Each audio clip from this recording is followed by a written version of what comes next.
खाने में गुजर जाती है, तो क्या फायदा ऐसा पढ़ाई हासिल करके?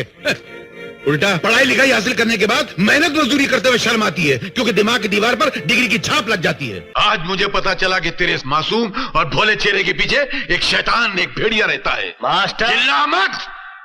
तू मोहब्बत में मिटा जरूर है, मगर मोहब्बत के फलसफे को नहीं समझा तू।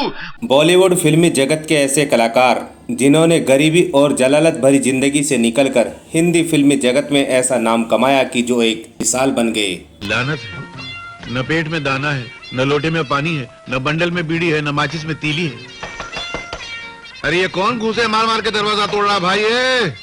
अरे वो दरवाजा मजबूत नहीं है, शमशान की जली हुई लकड़ी का है। जबरदस्त डायलॉग लिखने की कला, उम्दा अभिनेता, बेमिसाल हिंदी फिल्मी राइटिंग के कलाकार उनके अंदर कूट कूट कर भरी थी। पैसे के लालच ने तेरे दिमाग के टायर को पंक्चर कर दिया है और अंदर से अकल की हवा निकाल दी है। अरे मूर्ख, क्या करेगा पैसा कमा के? पैसा किसके काम आया है जो तेरे काम आएगा?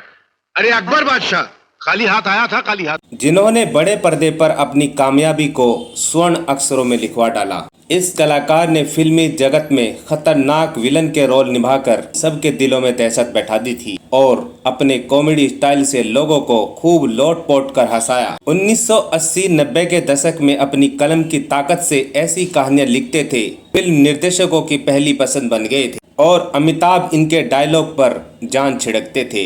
इन्होंने अमिताभ के लिए 22 फिल्मों के डायलॉग लिखे। क्या आप जानते हो इन्होंने 250 फिल्मों के लिए डायलॉग लिखे?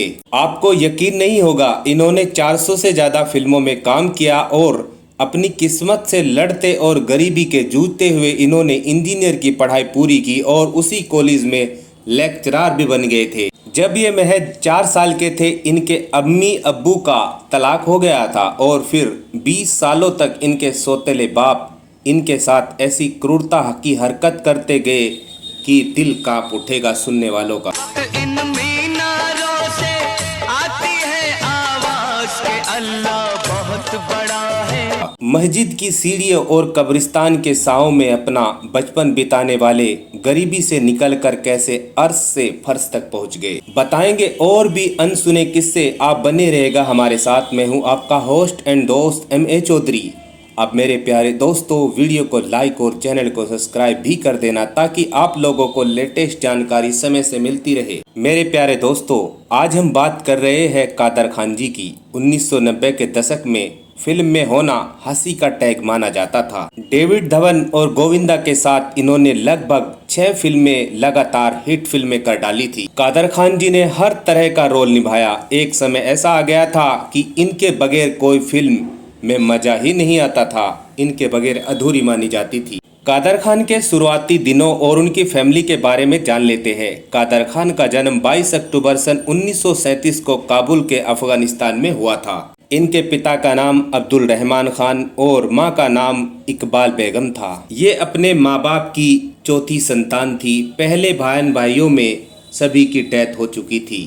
इनकी मां को बस एक ही डर सताने लगा था, कहीं हमारी इस औलाद को भी ऊपर वाला न छीन ले। इसलिए उन्होंने अपने पति से कहा कि हम यह जगह छोड़कर कहीं और चले जाते हैं। तो वे मुंबई सबसे गरीब बस्ती आकर रहने लगे। कारण था उनके पास इतने रुपए नहीं थे कि वे अच्छी जगह रह सके। कमाटीपुरा इलाके में रहना शुरू कर दिया। एक कमरा किराए पर ले लिया। लेकिन बात यह थी कि नई जगह पर काम मिलना आसान काम नहीं होता। वैसे कादर खान के पिता बड़े ही काबिल इंसान थे। दर्जनों भाषाओं का ज्ञान था, अच्छे पढ़े लिखे थे। उन्हें एक मस्जिद में भाषा सिखाने का काम मिल गया, जो कि उन्हें महीने के 5-6 रुपए मिलते थे। उस समय में इतने कम रुपए में घर का खर्च और किराया इसमें हिसाब नहीं बन पाता था और इसी कारण पति पत्नी में दोनों में रोज लड़ाई झगड़े होने लगे। फिर दोनों का तलाक हो गया। उस समय कादर खान की उम्र मात्र 4 वर्ष थी। इसके बाद कादर खान के नाना ने अपने किसी रिश्तेदार से दूसरी शादी अपनी लड़की की करा दी और फिर यहीं से शुरू हो जाता है कादर खान और उनकी मां की जिंदगी में जहर घुलना। क्योंकि कादर खान का दूसरा पिता बड़ा शराबी, जोहारी और गिरा हुआ इंसान था। माँ और बेटे को दोनों को पीटता और तरह तरह की यातनाएं देने लगा। सौतेला पिता कादर खान को भीख मंगवाता और कादर खान को मस्जिद में भेजता जहां पर कादर खान के पहले अब्बू जॉब करते थे और उनसे कहता कि मस्जिद के बाहर भीख मांगना और अपने अब्बू से पैसे भी लाना। माँ बेटे की ज़िंदगी गरीबी, जुल्म, मारपीट से ज़िंदगी जहन्नुम बन गई थी और फिर से ये हालात हो गए कि कादर खान की माँ से भी काम करवाता और वह कहीं चली जाती तो उसे ढूंढ लाता और छोड़ने को तैयार नहीं था। जब कादर खान के पढ़ने लिखने के दिन शुरू हुए तो इनकी माँ ने इनका दाखला पास के ही स्कूल में करा दिया।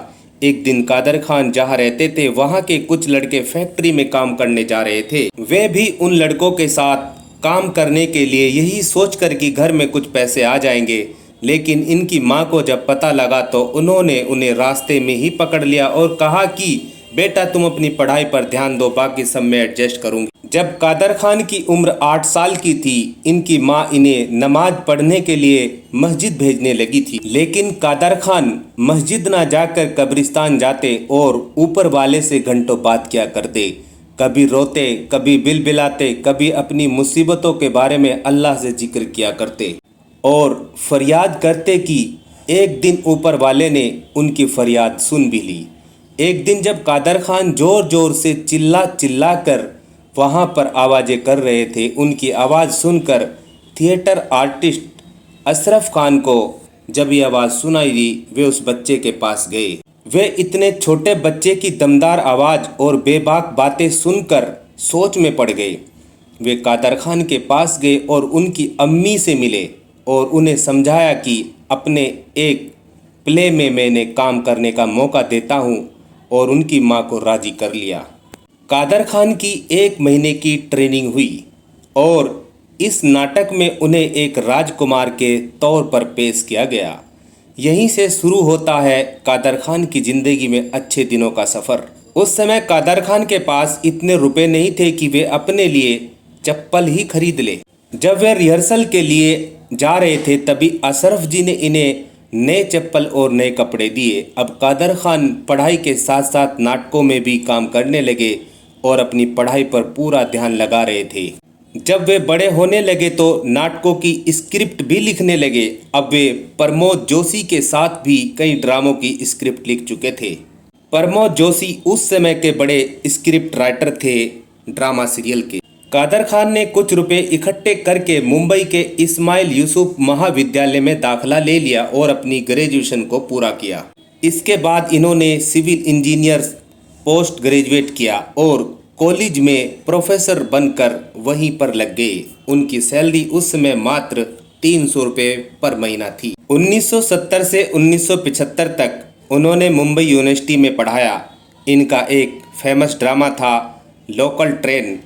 उस ड्रामा में कादर खान को बेस्ट डायरेक्टर, बेस्ट एक्टर और बेस्ट राइटर का अवार्ड मिला और उन्हें 1500 रुपये भी मिले। उस समय कादर खान के लिए बहुत बड़ी रकम थी। इस ड्रामा को देखने के लिए बॉलीवुड के बड़े बड़े दिग्गज पहुंचे थे और वहीं से इन्हें एक फिल्म जवानी दीवानी में काम करने का मौका मिला और फिर इन्हें फिल्मों में स्क्रिप्ट लिखने का ऑफर भी मिला। इस फिल्म के डायलॉग के उन्हें 1500 रुपये मिले थे। फिर कादर खान समझ गए थे कि कलम की ताकत क्या होती है। ये फिल्म हिट रही और कादर खान के लिए आगे के रास्ते भी खुल गए थे। अभी ये गरीबी से उभरने लगे थे लेकिन सौतेले पिता से नहीं। जब वे 24 वर्ष के थे इनके पिता ने इन्हें इतना पीटा और गालियां दी कि सारी सीमाएं तोड़ डाली। कादर खान ने घर छोड़ दिया और एक हॉस्टल में जाकर रहने लगे और अपनी माँ से चोरी छुप के मिलने आया करते थे। एक बार इनका एक ड्रामा शुरू होना था। इन्हें दिलीप कुमार को भी वहाँ इनवाइट किया हुआ था और कहा कि आप भी आना। दिलीप कुमार ने नाटक के बारे में बहुत सुना था और कहा कि मैं आज तुम्हारा नाटक देखने के लिए ज़रूर आऊँगा। तो कादर खान ने उन्हें कहा ठीक है, शुरू होने से 20 मिनट पहले आना और ख़त्म होने के बाद जाना। ऐसे ही बेबाक बातें बोलते थे। दिलीप कुमार साहब ने इनके द्वारा प्ले किया गया रोल को देखा और कादर खान के फैन हो गए और फिर इन्हें अपनी आने वाली 2 फिल्मों के लिए बैराग और सगीना के लिए साइन कर लिया और अब इन्हें फिल्मों में राइटर के तौर पर काम मिलना शुरू हो गया था। फिल्म खेल खेल के डायलॉग के लिए इन्हें 20,000 रुपये मिले। इसके बाद बड़े डायरेक्टर मनमोहन देसाई ने इनकी स्क्रिप्ट से इतने प्रभावित हुए कि इन्होंने अपनी सोने की ब्रेसलेट इनके हाथों पर बांध दी और अपनी फिल्म साइन भी करवा ली। और देसाई साहब ने इनसे पूछा कि आप एक फिल्म करने के कितने रुपए लेते हो? कादर खान बोले, पिछली फिल्म के मैंने 20,000 रुपये लिए हैं, आप 25,000 दे देना। तो ये बातें सुनकर मनमोहन देसाई बोले, मेरा राइटर इतना सस्ता नहीं होता, आप लीजिए 1,25,000 का चेक। कादर खान हैरान हो गए कि ये मेरे साथ क्या हो रहा है, और फिल्म थी रोटी। इसके बाद कादर खान ने पीछे मुड़कर नहीं देखा, बुलंदी को छूते गए और ऊपरी मंजिल पर चढ़ते गए। अमिताभ की फिल्मों के डायलॉग कादर खान ने ही लिखे और नसीब और अग्निपथ की स्क्रीन प्ले भी कादर खान ने ही लिखी। कादर खान ने उस समय के सभी कलाकारों के साथ काम किया और डायलॉग लेखन का काम भी किया। उन्होंने फिरोज खान और गोविंदा जैसे कलाकारों के लिए भी डायलॉग लिखे थे। इन्होंने सैकड़ों फिल्मों के डायलॉग और राइटिंग की, एक्टिंग भी अच्छा जलवा बखेरा। कादर खान की पर्सनल लाइफ की बात करें तो इनकी शादी अजरा खान नाम की एक लड़की से हुई थी। इनसे इनके 3 बेटे हुए थे। कहा जाता है कि इनके आखिरी 15-20 साल अच्छे नहीं थे क्योंकि इन्हें काम मिलने में भी दिक्कत हो रही थी और इनका करियर अच्छा नहीं चल रहा था। उस समय ये इनका सबसे बुरा दौर चल रहा था। इनकी अंतिम फिल्म थी हो गया दिमाग का दही। 2015 में इन्हें बीमारी के चलते कनाडा भी जाना पड़ा। वहाँ पर इनका ऑपरेशन हुआ। ऑपरेशन सक्सेसफुल नहीं हुआ। इन्हें बहुत सी बीमारियों ने घेर लिया था। देखने, चलने, समझने में बड़ी दिक्कत होने लगी थी। इलाज चलता रहा लेकिन वे ठीक नहीं हो पाए। 31 दिसंबर सन 2018 को कादर खान इस दुनिया को अलविदा कह गए और इनकी डेथ कनाडा में हुई थी और वहीं पर इनको कब्रिस्तान में दफन कर दिया गया। कादर खान की जिंदगी का अंत हो गया लेकिन बॉलीवुड के पन्नों पर अपना नाम स्वर्ण अक्षरों में हमेशा के लिए छोड़ गए। हम सब दुआ करते हैं अल्लाह ताला से कि उन्हें जन्नत नसीब हो। मेरे प्यारे दोस्तों, आपको कैसी लगी है कादर खान जी की दर्द भरी कहानी बचपन से लेकर और अंत तक? कमेंट में ज़रूर बताना। अब हम आपसे इजाज़त चाहते हैं, फिर मिलेंगे एक ऐसे ही एपिसोड को लेकर। धन्यवाद।